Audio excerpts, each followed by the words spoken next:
How to change template on Squarespace.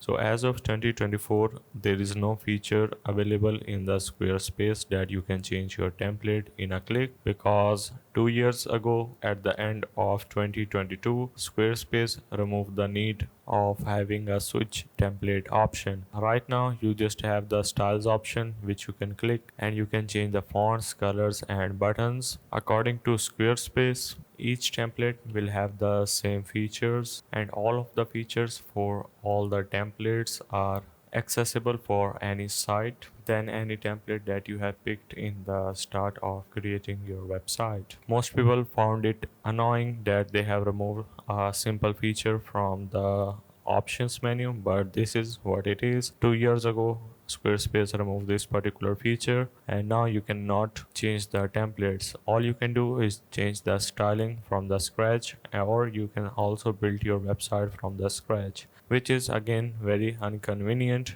Despite having everything in these options, they don't even have a basic function. So hope this helped. This is how you can change templates on Squarespace.